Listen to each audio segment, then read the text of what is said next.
Look at that note that's in there. I saw it. It's Isn't very that good? Mm-hmm. This one is the which one was here. Don't Hey, talk with your mouth full. boy. Okay. Silly. Meet the Buckmans. Mike, a high school arts teacher and football coach, and Shannon, an accountant who manages grants for a university. They live in Mishawaka, Indiana. That's in the northern part of the state, a couple hours east of Chicago. They have 3 children, ages 3, 8, and 13. We got married in 2003. I had a house as a bachelor, like a 700 square foot bachelor house. I already started accumulating debt as a young teacher then. I wasn't a good saver, not a very good financial planner. So when I met Shannon, it was quite a bonus that I was getting a accountant out of the deal because, I needed my life straightened out. So we bought a house together, and that was when we were first married. I think, we consciously decided to have kids, and I don't know if we really knew, how much it was going to cost. I'm not sure. It was we want to have kids, and so we're going to do it, and we'll make it work. And we talked a lot about how while we were both not making a ton of money, we were both in positions where our salaries would likely continue to go up. They probably weren't going to go down because we were at pretty low levels. The cost of having kids. The U.S. Agriculture Department has figured it out, and it's not cheap. For a middle-class American family today, raising a child costs $233,610, and that doesn't include college. That big number is our data point for this episode of After the Fact.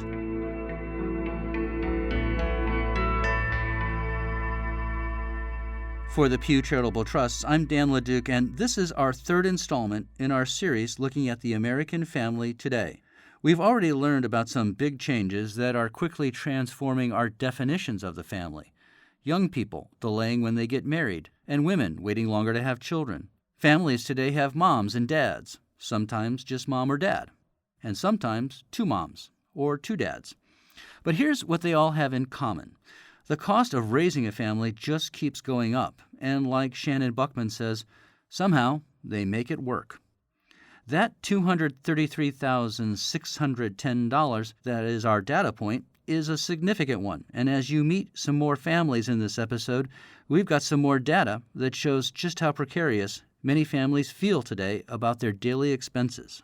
Mike remembers that the early years were tough. There was the mortgage. Like more than 40 million other Americans, the couple had student loans. There were new mouths to feed. Adding childcare to the mix brought them to the brink. For a while there, we were really coming down to $50 a month was leaving our house more than what we had. There was a point where we really were that close to being current with everything. I mean, we had paid all our bills, we were fed, our lights were on, and then we were minus $50. Setting aside money at the end of the month and saving for emergency expenses can be out of reach for many American families. More than half of American households, 55%, can't replace 1 month's income from their savings. And as we all know, an unexpected expense like a car repair or medical emergency can come at any time. In 2015, the Pew Charitable Trusts found that 60% of U.S. households had experienced a financial shock like one of those in just the previous 12 months. And according to 2017 Federal Reserve data, 4 in 10 adults say they would either borrow, sell something, or not be able to pay if faced with even just a $400 emergency expense. Mike was already cutting grass at a local golf course in the summers, but to cover that $50 shortfall, he took on another job. So when that hit home, there was a short amount of time where I had to do something because there was a money shortfall. We didn't have the money we needed to get through. To help make ends meet, Mike started driving for Uber, taking the late night shift. After school, football coaching, dinner, and bedtimes were out of the way. Was it tough on you? Yeah, it was, in a marriage, just like, anybody else in the room that's married right now knows that there are times when you have to push through things and make sacrifices that aren't necessarily the happiest and the best for your personal feelings, but they're best for the family. And that was one of those deals. They got through that rough patch, but the costs keep coming. With those kinds of expenses, it's hard for Mike and Shannon to think too far into the future. They're fortunate. Both of their jobs provide retirement benefits, and Shannon's university job will offer college tuition help down the road. But after the kids are grown, there's still a lot of catching up to do. Do you think you're going to be where you want to be to retire? And when do you want to retire? I mean, is that even like a visible goal right now? Not really. I don't see it. I mean, because I don't see retiring as a visible goal. And maybe it's because I'm young. I mean, I'm only 40. Like, I'm literally going to be working at least another 20 years, probably. Just for the insurance factor. I mean, that's because right now I feel like my goals are more things like getting Briella through high school. That's the kind of things that are on my horizon. Like, retirement's not there for me because the thing that's on my horizon is Briella going to school and Cooper doing whatever makes him happy right now.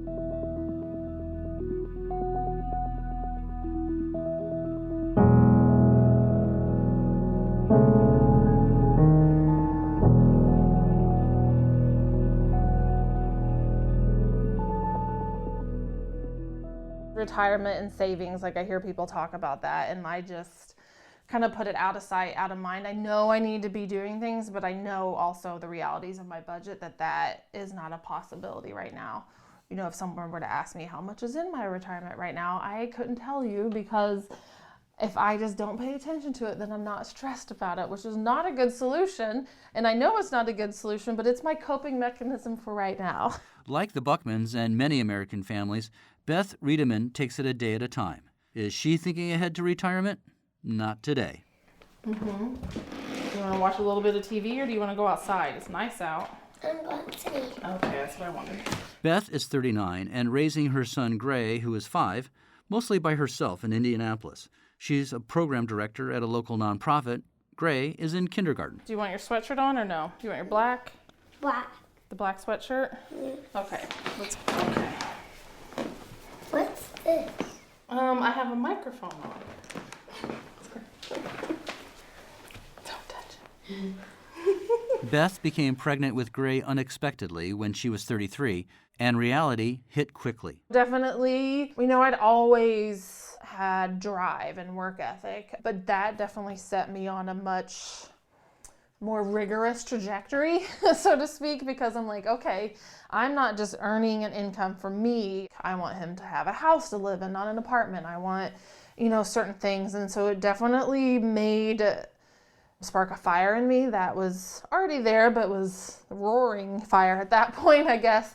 And so that I knew I really had to work twice as hard to get what I needed to for my family. Beth had a series of jobs as a teacher and YMCA instructor, but her income would not be enough to cover childcare and housing. Learned a lot on that job, but only worked 29 hours a week. So my parents really honestly did have to help me out during some of that time. But we were also on food stamps and WIC and some assistance. So, and then I got a job at a chain childcare that then I got a discounted childcare, plus I qualified for a childcare voucher. So I was an assistant director of a national chain with a master's degree, and I still qualified for assistance. During those times, it definitely was very, very stressful of, okay, like my parents will help me out some, but only to a certain point. They don't have a ton of money, and they're not gonna help me forever. Beth now has a better paying job. Her parents are nearby, and she has a strong group of friends she can count on for help. But each day brings a complicated set of calculations on how to make ends meet. Where can she find a discount or get a sale? What needs to get paid first and what can wait? She tracks it all in an ever-expanding spreadsheet. So my biggest expense is definitely my mortgage, but luckily I got a really good deal on my house, so it's not too much. But I went through a program actually to help me get my finances together, and then was able to get like a deal that you can't get off the market. So mortgage. The next biggest thing is probably I recently purchased a used car, and so I have a car payment now again. Student loans. So my parents wanted us to go to college, but yet didn't have the financial means to assist us. And there's 4 children in my family, so we had to pay for college ourselves. So I have student debt from undergraduate, and then my master's degree obviously was my choice to do that. And I was young, and so I took out way more than I should have. I traveled abroad for a couple months and took out lots of loans to do that now as I'm older, I'm like, what was I thinking? Student loans are definitely a large amount of my budget. And then childcare. Once my son went to school, that definitely took a big burden off of me, childcare costs as much as college tuition, pretty much. It's still a big expense for me, but like I know I'm not paying as much as what a lot of people pay. And then he goes to before and after school, so we have those expenses now during the school year, but it's like half as much, right? Let's see. So food, gas, I gotta get to and from work, car insurance, obviously, too. The bill just came this week, actually. And then I have a little bit of credit card debt, but not much, so only a couple $100s. I have a little handy dandy spreadsheet, but those are the big ticket items. Right. Worry was a constant refrain among the families we talked to. According to Pew's research, only about half of Americans, 51%, say their households are financially secure, and more than half, 56%, reported worrying about their finances over the past year, citing everything from short-term bills to retirement. A majority, 57%, also said they aren't prepared for financial emergencies. Do you still have any of those nights where you're like, holy cow? Sometimes when I think about college savings and I think about retirement or big emergencies. So I feel like I've been in my house 4 years. Things are starting to fall apart. A Pew Charitable Trust study from 2015 found that for more and more people, the American dream no longer means getting ahead, it just means getting by. When asked whether they would prefer to have financial security or move up the income ladder, the vast majority, 92%, chose security, an increase of 7 percentage points since 2011. For Beth, the American dream is a moving target that is always just out of range. If you think that the American dream is a checklist of things, I feel like I've achieved everything my parents set out for me to achieve. They wanted me to go to college. They wanted us to have good jobs. They wanted us to, make something of ourselves. And I've definitely achieved those things. And I feel like I've done kind of the path. I've completed the path my parents wanted us to be on. However, somewhere along the lines, that list got bigger. And so it's like, golly, as soon as you check off 3 things, 2 more things get added to the list. It's like society has set up a goalpost that you can reach it, and then it's like just as you get there, somebody moves it. Yeah. Is that the feeling? Yeah. And you don't even realize it. You're just like always chasing that light, and like the light just keeps staying 10 feet away and never gets closer than 10 feet away.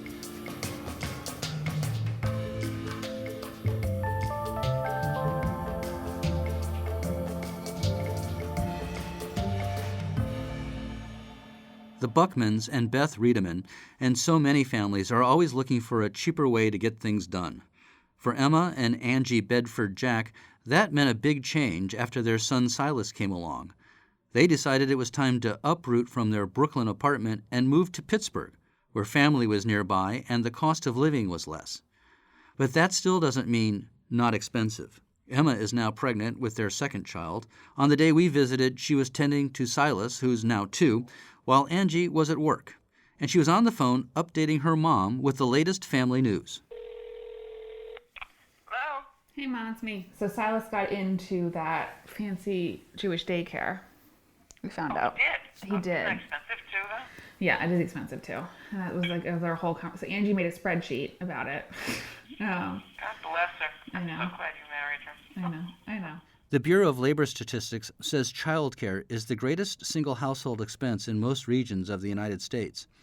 It was one of the main reasons driving Emma and Angie's move to Pittsburgh. New York was wonderful. I lived there immediately following college and stayed mostly in Brooklyn. My wife lived in a couple different neighborhoods, boroughs. It was great until it wasn't.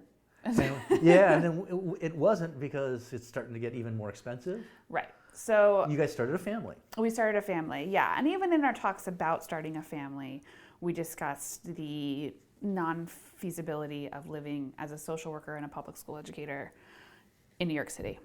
That we wouldn't be able to give our son a backyard or take family trips like we wanted to, or even have the physical space in our home that felt manageable with a kid, future kids, and 2 dogs. Once in Pittsburgh, Emma and Angie put what little savings they had into a down payment for their first home. They've lived in it now for just about a year. So how does this place compare to Brooklyn? It's a lot bigger. Yeah, so this is our first ownership piece of the world. No, it was a big deal for us to decide to buy a house.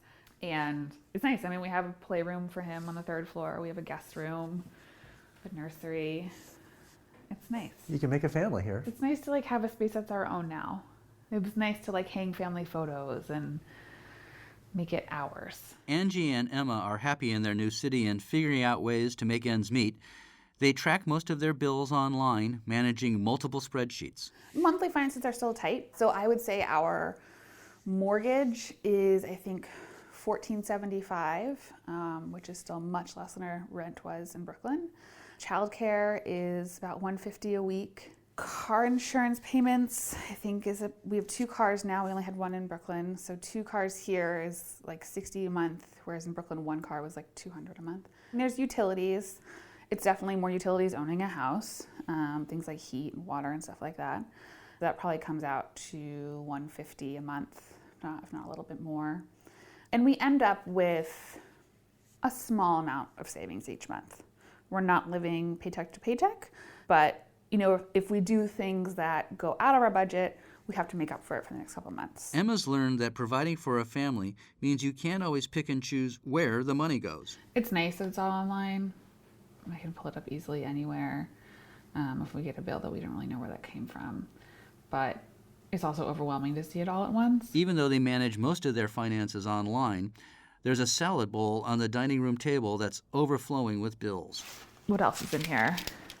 Receipts from home improvement stuff. There's the reassessment on our property. I think this is for the roof being redone. I hate to say it, but you have a salad bowl full of stuff. We do. Like Mike and Beth, Angie and Emma are also paying student loans from their master's degrees. Emma's parents helped out with her undergraduate degree from Smith College, undercutting their own financial security. But parents are increasingly wary of paying for their children's higher education. A 2017 Fidelity Investment Survey found that only 29% of parents plan to cover the full cost of college. That's down from 43% in 2016. Emma says she and Angie are already thinking of how they'll handle their children's college education, and it's different than their parents' approach. We are really cognizant of the ways in which taking on extra debt for my education in particular was a hardship for my parents. And perhaps selfishly, we don't want to do that.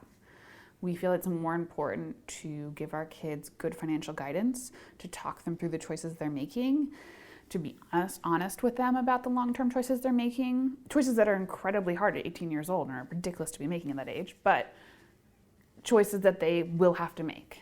And I would rather our kids go to maybe not as fancy a school and put themselves in a good financial position afterwards than be saddled with, hundreds of thousands of dollars in debt because they got a nice name on their diploma. A good education is often seen as central to achieving the American dream. But as we've been learning, the American dream is starting to have a new meaning for a lot of families. I mean, if we didn't ever have a nicer house or didn't ever live with better cars, or that would be fine. That'd be totally fine if we were just comfortable and didn't have any anxieties about where money was coming from. Right. How much of this anxiety really is like a constant part of your life these days? A lot of it. It's definitely a daily discussion with my wife of where we're going to spend money. And it is filled with spreadsheets and calculations and hour by hour counts of how much money will go into a different childcare facility. And it's stressful all the time. It's always somewhere in the back of your mind of can we afford that? Can we buy that? Should we be doing that thing? In most every conversation. Do you think there will be a time when you won't have the monthly anxiety and one less box you wish you could check? Yeah, I like to think so. It's a nice thought. Maybe when we're a lot older. I'm thinking 50s. Then our kids will be out of the house, so there won't be the educational costs, the day-to-day. There'll be less mouths to feed. We'll probably downsize to a smaller house, but we'll both still be working. That's when I like to think things would maybe be a little more chill financially. Today, though, Emma and Angie have to keep looking for places to save. I'm also pregnant. I'm due in May. They're welcoming a second child, a girl. But Emma's a contractor, so she doesn't qualify for paid maternity leave. When she stops working, the family will have one more mouth to feed and one less paycheck. What do you do to plan financially for that? You are going to stop working for a while, and when you stop working, you will stop being paid, right? Yeah, well, the first thing you do is panic and then start brainstorming. We've been in a mode of trying to save more, knowing that I will not be paid for 3 months, but it is a big source of anxiety. And you got to think down the road. Do you plan to retire someday? I don't. Really? Yeah, my wife does. She has a 401k.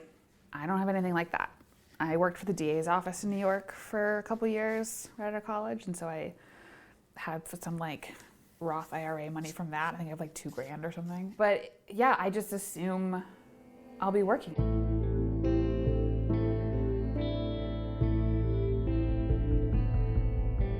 Couples are delaying when they get married. Women are waiting to have children.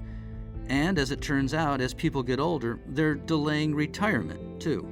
2/3 of Americans say they expect to work past age 65. The reason why for many of them? Concerns that they won't have enough money to live comfortably. In fact, the Pew Research Center has found that 46% of American adults are worried they won't have enough money saved to retire. I did not see myself working past 65. I thought that I would have everything that I needed past 65. It seems like 65 is the cutoff point for, all of a sudden you have to have it made and everything, and that's really not the way it is anymore. So I've joined the group of happily working people. That's Sharon Cutler. In our next and final episode of the American Family series, we'll talk about retirement, who's ready for it and who's not. In the meantime, we'd love to hear from you. Share your stories about raising kids and balancing budgets with us on Twitter @PewTrusts. After the Fact is produced by the Pew Charitable Trusts.